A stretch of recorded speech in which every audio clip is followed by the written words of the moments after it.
사무엘상 3장 1절부터 5절까지의 말씀입니다. 사무엘상 3장 1절부터 5절까지의 말씀입니다. 구약 413조 제 성경은 그렇게 되어 있습니다. 사무엘상 3장 1절부터 5절까지인데 우리 다 같이 읽겠습니다. 시작. 아이 사무엘이 엘리 앞에서 여호와를 섬길 때에는 여호와의 말씀이 희귀하여 이상이 흔히 보이지 않았더라. 엘리의 눈이 점점 어두워가서 잘 보지 못하는 그때에 그가 자기 처소에 누웠고 하나님의 등불은 아직 꺼지지 아니하였으며 사무엘은 하나님의 궤에 있는 여호와의 전 안에 누웠더니 여호와께서 사무엘을 부르시는지라 그가 대답하되 내가 여기 있나이다 하고 엘리에게로 달려가서 이르되 당신이 나를 부르셨기로 내가 여기 있나이다 하니 그가 이르되 나는 부르지 아니하였으니 다시 누우라 하는지라 그가 가서 누웠더니. 아멘. 오늘 제목은 부르시는 하나님이란 제목으로 오늘 본문에 있는 말씀을 전하려고 합니다. 부르심은 참 가슴 뛰는 단어입니다. 누가 나를 불렀다. 누가 나의 이름을 불렀다. 학교 다닐 때 한두 번 우리가 들어봤을 법한 그런 김춘수의 시라는 꽃이 있습니다. 내가 그의 이름을 불러주기 전에는 그는 다만 하나의 몸짓에 지나지 않았다. 내가 그의 이름을 불러주었을 때 그는 나에게로 와서 꽃이 되었다. 좀 이렇게 들어보신 적 있죠? 이 시는 누군가 내 이름을 불렀을 때 나의 이름을 불러준 사람이 내게 더 중요하고 아름다운 존재가 되었다는 그런 뜻입니다. 한때 우리는 모두 열심히 죄 지으면서 세상 가운데 성공을 위해서 앞만 보고 달리던 그런 사람들이었습니다. 하지만 그때 누군가 우리를 불렀습니다. 우리 하나님께서 우리를 불러주셨습니다. 그 부르심은 너무나 뜨겁고 또 사랑스럽고 감격스럽고 그런 우리의 모든 수치를 덮어버리는 죽음을 이기신 그러한 사랑이었습니다. 하나님께서 우리를 이미 아시고 우리 이름을 불러주었을 때 우리는 비로소 새 생명으로 태어났습니다. 김춘수의 꽃처럼 비로소 우리는 꽃이 되었습니다. 그것은 놀라운 하나님의 부르심이었습니다. 오늘 말씀의 주제는 부르심입니다. 하나님께서 아이 사무엘을 부르시고 하나님의 비전을 사무엘에게 보여주신 것입니다. 신학사전은 부르심의 의미를 이렇게 설명하고 있습니다. 하나님의 부르심이란 하나님께서 한 개인을 말씀을 통해 소집하시고 그에게 안수하여 능력을 주시고 그로 하여금 하나님의 구원 역사에 참여하게 해서 그 이익을 누리게 하는 것이다. 맞죠? 맞는 말씀이죠. 맞는 말이죠. 성경에 나타나는 하나님의 부르심이란 하나님의 말씀과 하나님의 능력과 하나님의 목적이 한 개인의 삶에 임하는 것이라고 할 수 있습니다. 성경의 수많은 선지자들은 그렇게 하나님의 말씀과 하나님의 능력과 하나님의 목적이 임한 삶을 살았음을 우리는 성경을 읽으면서 들었고 또 보았습니다. 부르심의 의미는 이렇게 명확하지만 사실 한 개인이 하나님의 부르심을 깨닫고 그것을 명확히 설명하는 것은 그렇게 쉽지 않은 일입니다. 사실 우리가 진짜 하나님의 부르심을 받았던 순간은 명확한 사람도 있고 또 그렇지 않은 사람도 있습니다. 하지만 이유는 모르겠지만 언젠가 하나님의 말씀이 믿어졌고 그 말씀대로 순종하며 인격적인 하나님으로 다가왔던 경험은 누구나도 이 자리에 있는 분들은 다 있을 것 같습니다. 그때는 우리가 하나님의 부르심을 처음 받았을 때였습니다. 그 이후로 오랜 시간이 지난 뒤에 언젠가부터 내 마음속에 떠오르는 생각이 지금 하나님이 나를 부르시는 것인지 명확하게 설명하지 못할 때가 많습니다. 많은 말씀을 듣거나 또 읽곤 하지만 그것이 나를 부르시는 하나님의 말씀인지 우리가 주목하지 못할 때가 참으로 많다는 것입니다. 이것은 오늘날 특히 소위 소란한 이 세상 가운데는 그렇습니다. 우리 주위에서는 수없이 많은 일들이 일어납니다. 여러 사람들이 오가면서 그 온갖 소리들이 우리 귀에 들립니다. 이런 가운데 나를 부르시는 하나님의 음성을 분별하는 것은 참으로 우리에게 큰 도전입니다. 이런 점에서 오늘 말씀에 나오는 아이 사무엘에 대한 부르심은 우리에게 부르심에 관한 영적인 교훈을 줍니다. 본문 1절은 오늘 이야기의 전체적인 배경을 이렇게 우리에게 보여줍니다. 우리 읽어보겠습니다. 시작. 아이 사무엘이 엘리 앞에서 여호와를 섬길 때에는 여호와의 말씀이 희귀하여 이상이 흔히 보이지 않았더라. 아멘. 아이 사무엘 시대에는 여호와의 말씀을 듣기가 어려웠다는 오늘 본문 성경의 말씀입니다. 사무엘은 한나가 하나님께 소원 기도를 드림으로 정말로 어렵게 얻은 아들입니다. 한나는 이렇게 얻은 사무엘이 젖을 떼자마자 하나님에게 드립니다. 하나님의 성전일에 드린 것이죠. 3절 말씀을 보면 이렇게 말씀을 합니다. 우리 다 같이 읽겠습니다. 시작. 하나님의 등불은 아직 꺼지지 아니하였으며 사무엘은 하나님의 궤에 있는 여호와의 전 안에 누웠더니. 아멘. 사무엘이 여호와 앞에서 한 일은 아마도 하나님의 등불이 꺼지지 않도록 하는 그런 일이었던 것 같습니다. 여기 그러잖아요, 그죠? 하나님의 등불은 꺼지지 않았는데 여호와의 전 안에 누웠더라, 그죠? 출애굽기 27장 20절부터 21절에 여호와께서 모세에게 이렇게 명하십니다. 출애굽기 27장 20절부터 21절 제가 읽어드리겠습니다. 잘 들어보십시오. 너는 또 이스라엘 자손에게 명하여 감나무로 찧어낸 순결한 기름을 등불을 위하여 내게 가져오게 하고 끊이지 말고 등불을 켜되 아론과 그 아들들로 회막안 증거궤 앞 휘장 밖에서 아침부터 저녁까지 항상 여호와 앞에 있는 그 등불을 지키게 하라. 이는 이스라엘 자손의 대대로 영원한 규례니라. 아멘. 성전의 성소에 24시간 등불이 꺼지지 않게 하는 그것이 원래는 아론 자손 즉 제사장 가문에게 내려진 대대로 영원한 규례였습니다. 그런데 엘리 자손이 아닌 나이 어린 사무엘이 밤에 홀로 성막에 남아서 하나님의 등불을 지키고 있는 모습은 마치 이스라엘의 영적인 상태를 잘 보여주는 것 같습니다. 어린 사무엘이 하나님의 등불을 지키고 있습니다. 그 당시 제사장은 엘리였어요. 그에게는 장성한 아들이 2명이 있었죠. 하지만 그들은 여호와 앞에 있는 등불을 잘 돌보지 않았습니다. 심지어 돌보기는커녕 성막에서 수종드는 여인들을 범하고 백성들이 하나님께 드리는 제물들을 가로채며 여호와의 제사를 그 2 아들이 멸시했습니다. 늙은 제사장 엘리는 이런 아들들을 제대로 가르치지 못했어요. 이렇게 해서 결국 여호와의 등불을 지키는 이스라엘 자손의 대대로 영원한 규례는 어린 사무엘의 손에 맡겨진 것입니다. 본문 3절은 이렇게 말씀을 합니다. 여기 보니까 하나님의 등불은 아직 꺼지지 아니하였으며 사무엘은 하나님의 궤에 있는 여호와의 전 안에 누웠더니, 그러니까 하나님의 등불은 아직 꺼지지 아니하였으란 말씀이 나옵니다. 하나님의 등불은 아직 꺼지지 아니하였다. 이게 뭡니까? 2 가지 의미가 있어요. 한편으로는 불이 꺼지고 있는 이스라엘의 영적 상태를 나타내는 것 동시에 또 한편으로는 이스라엘에게 아직 하나님의 소망이 살아있음을 의미하는 것이었습니다. 따라서 그 당시 이스라엘은 점점 더 영적으로 쇠퇴해가지만 죽어가고 있지만 아직 완전히 죽지 않았고 하나님의 소망이 살아있었다는 것입니다. 그 당시에. 다시 말해서 하나님께서 엘리 가문이 저물고 사무엘을 통해 다시 이스라엘을 영적으로 이끌어갈 것임을 말해주는 대표적인 말씀입니다. 이것이 하나님께서 사무엘을 부르신 오늘 이야기의 시대적이면서 영적인 배경입니다.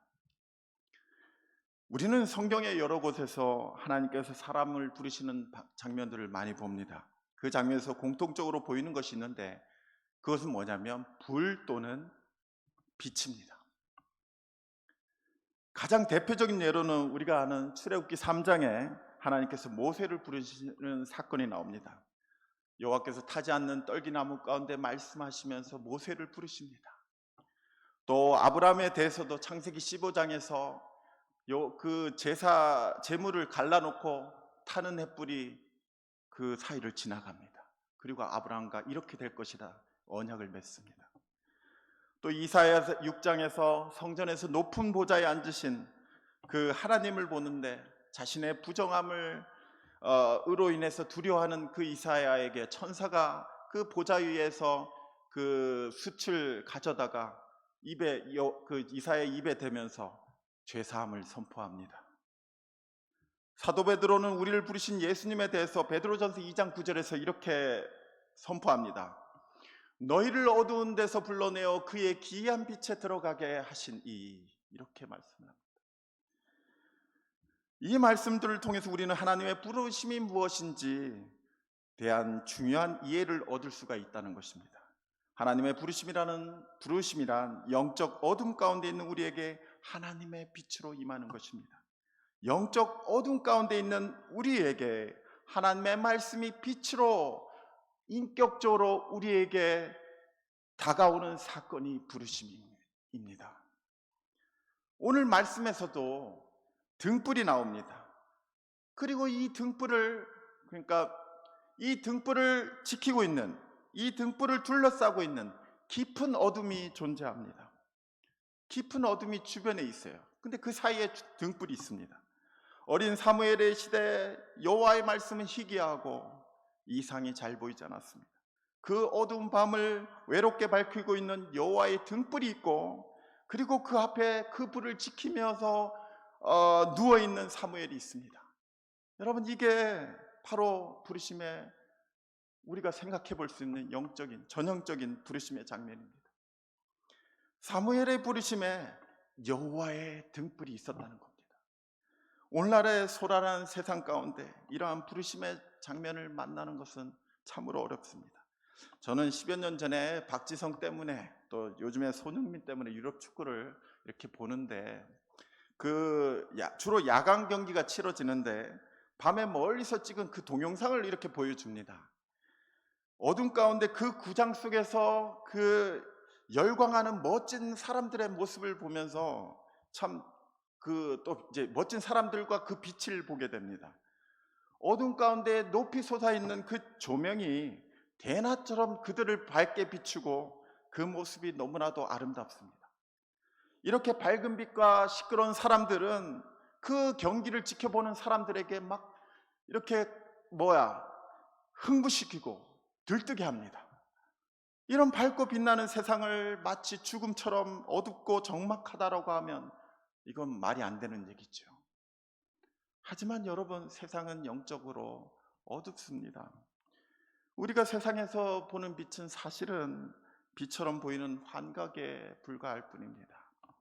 세상은 성공, 사랑, 쾌락, 그런 것들의 이름으로 빛들을 발산하면서 많은 사람들을 강력하게 불나방처럼 끌어들입니다. 하지만 실상 이 세상은 영적으로 죽음처럼 깊은 어둠과 적막함으로 덮여 있습니다. 실상 이 세상을 비춰줄 하나님의 말씀에 대해서는 이 세상은 전혀 영적으로 무감각합니다. 정작 인간의 영혼의 중요한 영적인 소리도 들리지도 않고 빛도 보이지 않는다는 것입니다. 사실 그렇잖아요.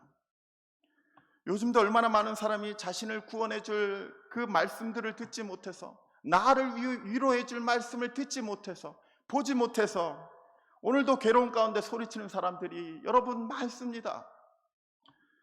오늘도 인생의 절벽 가운데 자살을 생각하는 사람들이 참으로 많습니다. 이게 우리가 살아가는 화려한 이 세상의 실제적인 모습이라는 겁니다. 즉, 이 세상의 실상을 우리가 보지 못한다는 겁니다. 오늘 우리 시대는 온라인과 수많은 곳에 여호와의 말씀이 넘쳐났지만 정작 우리에게 들리는 여호와의 말씀은 희귀하고 여호와의 등불이 우리에게는 희미하기 때문입니다. 점점 더 우리의 영혼에 하나님의 말씀이 들리지 않고 그 빛이 비춰지지 않는다면 실상 우리도 영적인 깊은 어둠 가운데 있는 그런 상태인 것입니다. 오늘 4절에서 보면 사무엘은 밤에 여호와께서 부르시는 것이 엘리가 부른 줄 알고 엘리에게 달려갑니다. 이런 일이 3번이나 반복됩니다. 그죠? 갔다가 왔다가 갔다가 왔다가 3번이나 반복되자 엘리는 여호와께서 사무엘을 부르시는 것을 깨닫고 사무엘에게 또 그런 목소리가 들리면 이렇게 하라고 일러줍니다. 그리고 나서 하나님께서 사무엘을 부르십니다. 사무엘아, 사무엘아. 그래서 사무엘이 이렇게 대답하죠. 말씀하옵소서, 주의 종이 듣겠나이다. 여기에서 하나님께서 사무엘을 그 이름으로 부르셨다는 것은 참으로 중요한 의미가 있습니다. 이는 주님께서 사무엘을 잘 알고 계시며 그와 함께 하시며 그동안 그를 지켜보았다는 것입니다. 그래서 이제 7절 말씀을 보면 사무엘이 아직 여호와를 알지 못하고 여호와의 말씀도 아직 그에게 나타나지 아니한 때라. 여러분, 하나님께서 사무엘아 사무엘아 부르심으로 인해 가지고 모든 것이 다 변한 겁니다. 분명 그때는 여호와를 알지 못하고 여호와의 말씀도 아직 그에게 나타나지 아니한 때라고 했습니다. 하지만 하나님께서 사무엘아 사무엘아 부르심으로 인해 가지고 모든 것이 변합니다. 이제 하나님께서 사무엘을 아시는 것처럼 사무엘 또한 여호와를 알게 됩니다. 아이 사무엘이 선지자 사무엘이 된 것입니다. 하나님의 부르심으로 인해서 사무엘이 이제 진정한 인간이 되었다고 할 수 있는 것입니다. 마찬가지로 우리도 김춘수의 꽃처럼 하나님이 우리의 이름을 불러주었을 때에 우리는 진정한 인간이 되었다고 할 수 있는 것입니다. 우리 인간들은 성장을 위해서 많은 노력을 기울입니다. 하지만 하나님의 부르심이 없는 삶은 아무리 많은 자기 개발의 노력에도 불구하고 그 사람이 어린아이 수준에서밖에 머무를 수밖에 없습니다. 세상의 지혜와 부와 권력이 사람을 만들어 가지도 않습니다. 잠언서 20장 27절이 이렇게 말씀을 해요. 사람의 영혼은 여호와의 등불이라. 이게 무슨 말씀입니까? 사람의 영혼은 여호와의 등불이라. 여러분, 등에 불이 켜져 있지 않으면 절대로 그것은 아무런 가치가 없어요. 그냥 아무것도 아니에요. 오직 등에 불이 켜져 있을 때만이, 환하게 비출 때만이 그것이 비로소 등이 되는 것입니다. 사람도 마찬가지죠. 여호와의 등불이 켜져 있지 않는 영혼은 살아있는 영혼이라고 말을 할 수가 없습니다. 오직 사람은 여호와의 등불이 있을 때만 영혼이 살아있는 사람이 된다는 말씀입니다. 우리 에베소서 2장에 이렇게 말씀을 해요. 우리가 허물과 죄로 죽어있던 존재라고 선포를 합니다. 이전에 우리 몸은 살아있었지만 우리의 영혼은 이제 이미 허물과 죄로 죽어있던 그런 존재라고 우리 보고 강하게 말을 해줍니다. 말씀해줍니다. 여러분, 우리는요 이전에 죽었던 존재라는 겁니다. 살아있었지만 죽었던 존재라는 거예요. 그런 우리가 오직 여호와께서 임하시고 말씀과 성령으로 우리 영혼을 밝힐 때 우리는 비로소 진정한 사람이 된 것입니다. 오늘 본문에서도 여호와께서 사무엘의 이름을 부르심으로 사무엘의 영혼에 불이 켜집니다. 이처럼 우리는 반드시 하나님의 부르심을 들어야 됩니다. 우리의 영혼에 불이 켜지려면 우리는 반드시 하나님의 부르심을 들어야 합니다. 반응해야 된다는 거죠. 그렇다면 우리가 하나님의 부르심을 위해서 우리는 어떻게 해야 될까요? 첫째, 하나님의 부르심 앞에서 우리는 화려한 세상의 소리에 귀를 잠시 닫고 눈을 잠시 감고 우리 마음을 돌려서 하나님의 말씀에 다가가야 된다는 겁니다. 사무엘은 하나님의 궤가 있는 여호와의 전안에 그는 누워 있었습니다. 그는 하나님과 가장 가까운 곳에 있으면서 여호와의 등불을 지키면서 주님을 기다렸습니다. 이처럼 우리도 일주일에 최소 한 번만이라도, 그 이상이라도 하나님의 말씀을 가까이 하고 오직 말씀을 통해서만 보고 듣기를 작정하고 그 앞에서 눕고 서서 우리는 기다려야 한다는 것입니다. 그래야 할 때 우리를 부르시는 하나님의 빛이 임하고 음성이 들립니다. 바로 이것이죠. 여러분, 주일에 어떤 마음으로 나오십니까? 어떻게 하다 보니까, 바쁘게 살다 보니까 그냥 대충 나오십니까? 그럴 때 있죠. 근데 여러분, 주일 예배 드릴 때, 새벽 기도를 나올 때 어떤 마음으로 나오십니까?